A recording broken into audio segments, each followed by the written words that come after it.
आज से 16 साल पहले मेरे सिर के 20% बाल लगभग सफ़ेद हो गए थे। मैंने अपने बाल वापस काले किए, आयुर्वेद की मदद से बिल्कुल नेचुरली। पेशेंस रखा, हिम्मत रखी, करता गया।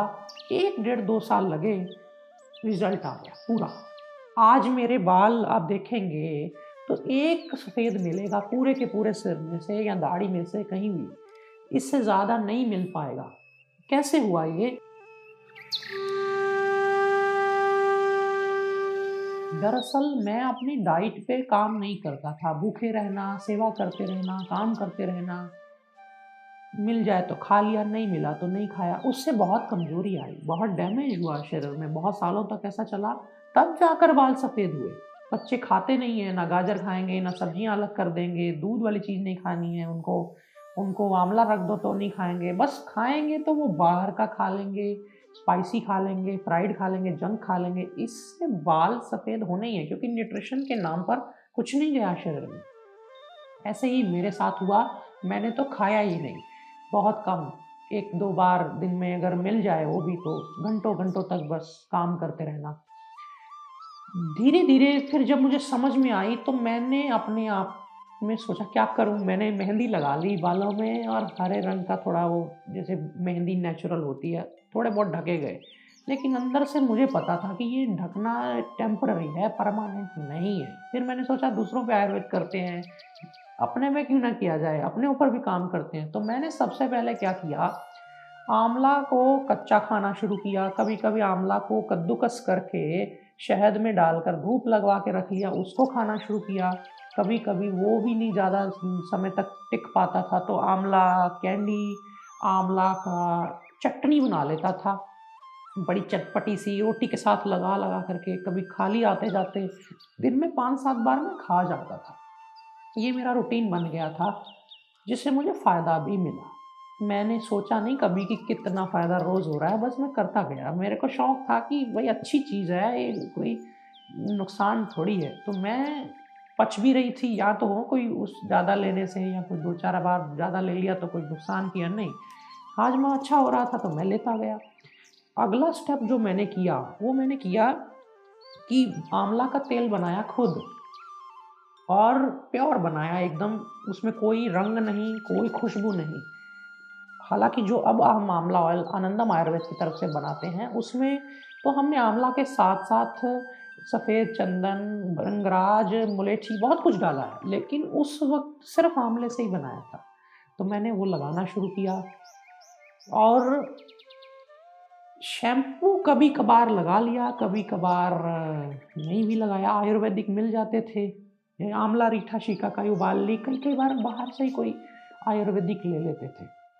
लेकिन ज़्यादा तेल पे जोर दिया, मालिश अच्छी की हफ्ते में 2-3 बार। और खाने-पीने में क्या बदलाव किए, खाने-पीने में मैंने बहुत सारा गाय का घी खाना शुरू किया, 1-1, 2-2 चम्मच रोज़ के, कि कुछ शरीर में जाए, कुछ शरीर को मिले। आंवला, गाजर और गाय का घी, इस तरह से ये मेरे शरीर में जाने लगा रेगुलर। तो देखने में आया कि 5-6 महीने बीत गए, मैंने मेहंदी को टच नहीं किया। मैंने सोचा अगर इसको लगाऊँगा इतनी कम उम्र में तो सही नहीं है ये। शुरू-शुरू में दिखता था, बुरा लगता था, मैंने बाल छोटे-छोटे करवा लिए। उस वक़्त बहुत चल जाता था, यंग एज में चलता है सबका। तो कोई फ़र्क नहीं पड़ा, बस लोगों को दिखना बंद हो गया, क्योंकि वो बाल छोटे हैं तो क्या प्रॉब्लम है। धीरे-धीरे, धीरे-धीरे बाल नीचे से काले आने लगे। 3-4-5 महीने बीते तो आगे सफ़ेद रह जाते थे। जब वो बड़े होते थे कटवाने तो झड़ कर के गिरने झोली में, तो पता चलना कि नीचे से काले हैं, ऊपर सफ़ेद वाले कट गए हैं। बड़ा अच्छा लगना, लेकिन समय लगा, पर हुआ। साथ-साथ मैं क्या करता था कि कभी-कभी रात को तेल मालिश नहीं कर पाए, तो सुबह के समय दही ले लेनी, आधी कटोरी, उसमें 1-2 चम्मच हमने बादाम रोगन डाल देना। कई बार बादाम रोगन के पैसे ना होने या नहीं होना, तो सादा तिल का तेल डाल देना 2-3 चम्मच, और उसी में ही 1-2-3 चम्मच हमने एलोवेरा का ताज़ा गुदा निकाल करके कुरेद कर डाल देना, क्योंकि जो जेल मार्केट में आती है उसमें तो बहुत सारा सेल्यूलोज और ये सब चीज़ें भरी होती हैं। एलोवेरा तो नीचे बहुत कम होता है। तो एलोवेरा डायरेक्ट लेकर के उसमें डालना, काट करके, छील कर, कुरेद करके, वो लेसदार सा। उसमें वो 3 चीज़ें ये हो गई। चौथे नंबर पे कभी कभी उसमें शहद डाल देना, 1 आधा चम्मच 2 चम्मच। ये चारों चीज़ों को मिक्स करना अच्छी तरह से। ये बन जाता था एक घोल, इमल्शन। उसको सिर में अच्छी तरह मालिश करनी, जड़ों में, तो रूसी चली जानी, ख़त्म हो जानी। अंदर एक कोट उसका दही का लगा रह जाना, उसका तरावट वाला, ऑयली वाला। और बालों पे भी एक तरह से वो एक नेचुरल कंडीशनर का काम कर जाता था। आधा पौना घंटा 1 घंटा लगा रहता था, बाल बांध लेने, धूप में बैठ जाना, थोड़ा आंवला खाना, थोड़ा फल फल खाना, थोड़ा भृंगराज का भी मैंने यूज़ किया उन दिनों में। भृंगराज का आसम मिल जाता है, भृंगराज आसम बड़ा अच्छा होता है। खाने के बाद सुबह शाम 4-4 चम्मच बराबर पानी मिला के, उसमें प्रोबायोटिक बड़ा होता है, हाजमे को भी तेज करता है, तो वो पी लेना। कभी कभी वो लिक्विड चीज़ कई बार लोगों को खट्टा नहीं पसंद होता, तो भृंगराज का चूर्ण भी आता है, वो भी आप पानी से रात को ले सकते हैं। 1 चम्मच भृंगराज का चूर्ण भी खाली लेते रहें, एक बार ही बहुत है रात को। बस इतना ही किया, कुछ खास भी नहीं। बस इस चीज़ को दिमाग से निकाल दिया कि कब होगा, कितनी देर में होगा, हुआ कि नहीं होगा तो मैं छोड़ूं। फिर छोड़ना नहीं है ना, फिर इसी रूटीन में रहना है कि अब हमें तेल भी आयुर्वेदिक लगाना है, अब हमें ये नेचुरल कंडीशनर लगाना है, ये दही वाला जो बताया दूसरा नहीं लगाना है। अब हमें शैम्पू आयुर्वेदिक मैंने बहुत सारे देखे पढ़े जिसमें मेरे को कम से कम केमिकल लगे, यानी लगा कि इसमें ज़्यादा उन्होंने हार्मफुल केमिकल नहीं डाले हैं, नॉर्मल जो प्रिजर्वेटिव ज़रूरी हैं वही डाले हैं। तो मैंने वो फिर यूज़ करने शुरू कर दिए। और कभी कभी तो हम खुद ही आंवला, रीठा, शिकाकाई उबाल लेते थे पानी में, लोहे के बर्तन में रात को भिगो के, तो वही उसी से सिर धो लेना। इतना किया तो आप यकीन मानिए आज मेरे सारे बाल काले हैं। मैं कहीं भी कोई देख सकता है। हालांकि बालों को और घना और मोटा करने का मैं काम कर रहा हूँ, वो होगा बादाम रोगन को दूध में डालकर पीने से रात को। और वही बादाम रोगन को दूध में पी लिया 1 चम्मच सर्दी के दिनों में, और गाजर का सेवन बढ़ा दिया, तो आप देखेंगे 2 मुहे बाल भी चले जाएंगे और बाल भी घने और मोटे हो जाएंगे। बस इतना ही करना होता है, लॉन्ग टर्म में चला जाता है इसमें। एक दिन में बच्चा पैदा होता है तो उसके देखेंगे तो बाल ही नहीं होते, गंजा होता पूरा। कईयों के तो आते ही नहीं है, फिर धीरे धीरे बढ़ते हैं। लेकिन आपको ध्यान ये रखना है, जो ज़रूरी बात मैं कहने वाला था, कि जिनको गंजापन हो गया है, जैसे यहाँ से बिल्कुल चले गए हैं, यहाँ से चले गए, जहाँ पहले हुआ करते थे बाल, वहाँ पे जब तेल मालिश करें रात को, तो काली मिर्च पीस करके 1 चुटकी 2 चुटकी उस जगह पे तेल के साथ रगड़ दें। किसी के सेंटर में से चले गए हैं, किसी के एक पर्टिकुलर एरिया से चले गए, काली मिर्च, बाकी इस जगह पे नॉर्मल तेल, लेकिन उस जगह पे काली मिर्च वाला तेल। तो आप देखेंगे कि वहाँ पे जब 2-4 मिनट इस तरह की काली मिर्च युक्त तेल से मालिश होगी, काली मिर्च वाला उबाल के तेल नहीं, काली मिर्च की पाउडर को रगड़ना है वहाँ, तो वो रगड़न से, जैसे जुबान पे काली मिर्च लगा दो कभी तो जीभ फड़फड़ाती है उसकी तीखेपन से, तो वो पानी टपकता है ना जीभ से।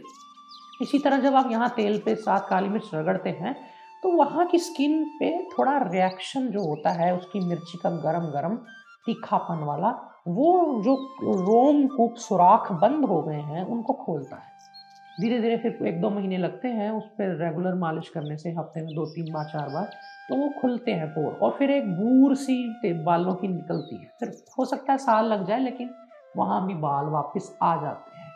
तो कहीं और भी लग जाए काली मिर्च वाला वो तेल तो कोई फर्क नहीं है, सुबह धो लिया जाता है। रात को सिर में तेल लगा के सुबह धो लें। कई लोग कहते हैं नहीं रात भर तेल लगा नहीं रहना चाहिए। भाई कुछ नहीं होता, तकिए में आप कपड़ा बिछा लो, आराम से सोवो बांध करके बालों को। तेल में खुशबू और केमिकल ना हो, बस रंग ना डाले हो नया आर्टिफिशियल।